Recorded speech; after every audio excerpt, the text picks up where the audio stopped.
February 19th, 1945, 0900 hours, the volcanic ash beaches of Iwo Jima. Lieutenant Robert Dunlap, 27th Marines, pressed himself against the black sand as Japanese machine gun fire tore through the air above him. 30 yards ahead, a concrete pillbox erupted with muzzle flashes. His rifle had jammed, clogged with the cursed volcanic grit that covered everything. 3 Marines beside him were already dead as a Japanese soldier burst from a concealed spider hole less than 10 feet away, bayonet fixed and screaming. Dunlap had 1 second to draw the heavy pistol from his hip holster. The Colt M1911.45 automatic barked once. The Japanese soldier's charge ended instantly, his body crumpling backward as if struck by an invisible sledgehammer. In the hellish intimacy of Pacific Island warfare, that single shot represented something the Imperial Japanese Army had catastrophically failed to understand. American firepower wasn't just about numbers, it was about stopping power. The question that haunted American combat reports from Guadalcanal to Okinawa was both tactical and psychological. Why did Japanese forces consistently underestimate the lethality of American small arms, particularly the Colt 45 pistol, only to have that miscalculation cost them dearly in the brutal close-quarters combat that defined the Pacific War? The answer reveals not just a story of weapons engineering, but a collision between 2 fundamentally different military philosophies regarding courage, technology, and what actually wins firefights at arm's length. Japanese military doctrine in 1941 carried the arrogance of an empire that had conquered Manchuria, humiliated China, and shocked the world at Pearl Harbor. Their infantry training emphasized the spiritual superiority of the Japanese soldier, the perfection of bayonet charges, and the conviction that American troops were soft, undisciplined, and would break under determined assault. This wasn't mere propaganda. It was an institutional belief encoded in training manuals and tactical doctrine. Japanese soldiers trained with the Nambu Type 14 pistol, an 8mm semi-automatic that American intelligence officers would later describe as adequate for intimidating Chinese peasants, inadequate for stopping a determined enemy.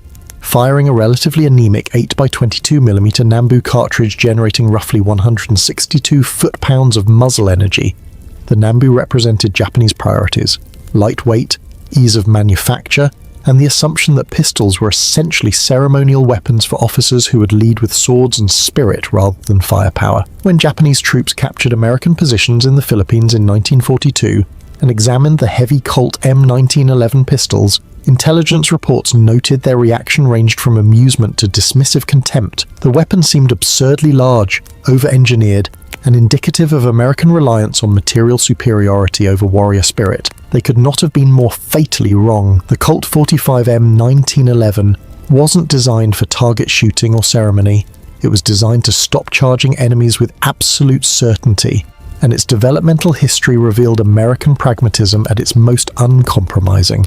The pistol emerged from bitter experience in the Philippine-American War, where American soldiers armed with 38 caliber revolvers discovered that determined Moro warriors, often drugged or in religious fervor, could absorb multiple body shots and continue attacking. The US Army's response wasn't to question soldier courage or improve training, it was to build a bigger gun. John Moses Browning's M1911 fired the .45 ACP cartridge, generating approximately 400 foot-pounds of muzzle energy, more than double the Japanese Nambu, but raw numbers told only part of the story. The 45 ACP's large, relatively slow-moving bullet transferred enormous hydrostatic shock to the human body. Military medical examinations from Pacific combat revealed that center mass hits with the 45 created wound channels averaging 2.5 inches in diameter and consistently produced immediate incapacitation. The Japanese had built a pistol for officers to carry. Americans had built a pistol to instantly end close-quarters combat. By 1944, Colt, Remington Rand, Ithaca, and other manufacturers had produced over 2.7 million M1911 pistols. The weapon weighed 39 ounces loaded, held 7 rounds in the magazine plus 1 in the chamber, and was standard issue for officers, NCOS, vehicle crews, and specialized infantry. In the confined jungles of Guadalcanal, the cave complexes of Paleliu, and the bunker networks of Iwo Jima, that pistol would write its legend in the most intimate and brutal combat of the war. Guadalcanal taught the lesson first. Marine Corps after-action reports from Henderson Field described night infiltration attempts by Japanese soldiers who had studied American defensive positions and believed they could exploit perceived American fear of darkness and close combat. On the night of October the 25th, 1942, Japanese forces launched coordinated attacks against Marine perimeters. What followed shattered Japanese assumptions about American resolve. Corporal Mitchell Page, commanding a machine gun section, found himself in hand-to-hand combat after his position was overrun. His pistol accounted for 3 confirmed kills at ranges of less than 15 feet.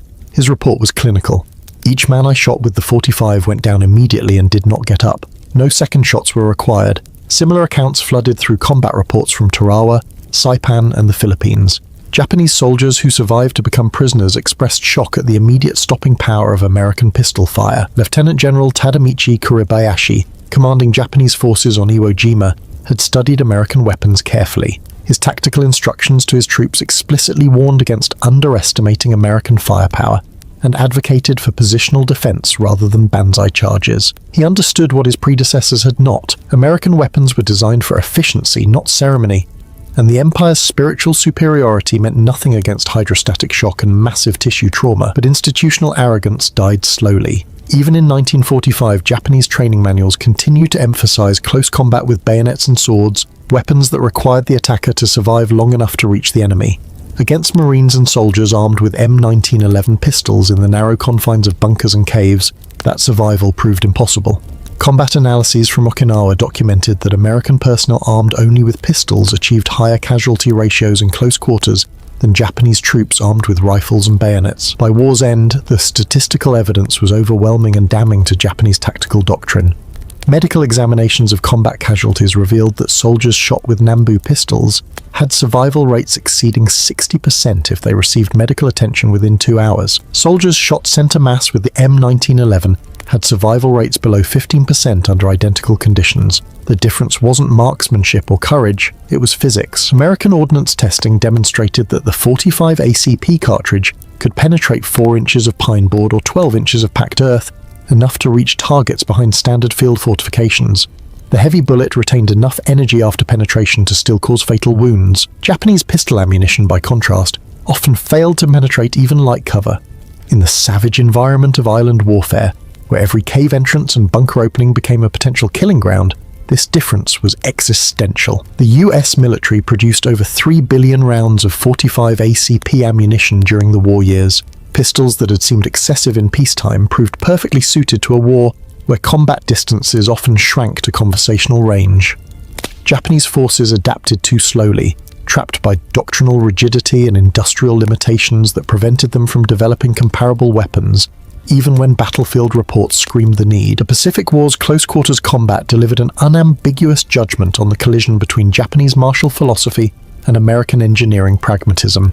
Japanese soldiers trained to value spiritual fortitude over firepower discovered that courage couldn't overcome hydrostatic shock. Officers who carried pistols as symbols of rank found themselves outgunned by American NCOs carrying weapons designed for immediate lethality. The Colt M1911 remained in US military service until 1985, a 74-year operational lifetime that testified to its fundamental effectiveness. Modern forensic analysis of Pacific War combat has only reinforced what battlefield reports documented. In the intimate brutality of jungle and cave warfare, the immediate stopping power of the .45 ACP cartridge saved countless American lives by ending threats before they could close to bayonet range. The Japanese military's fatal miscalculation wasn't technical ignorance, it was philosophical blindness. They built weapons that reflected their values of discipline, austerity, and spiritual superiority. Americans built weapons that reflected their values of overwhelming effectiveness and bringing overwhelming force to bear. In the volcanic caves of Iwo Jima and the jungles of Guadalcanal, that difference was measured in survival rates and casualty statistics that told a story no amount of warrior spirit could overcome. The ultimate reason Japanese troops learned to fear American pistols was brutally simple. The Colt 45 was designed to stop human beings with one shot, and it consistently delivered exactly what it was designed to do.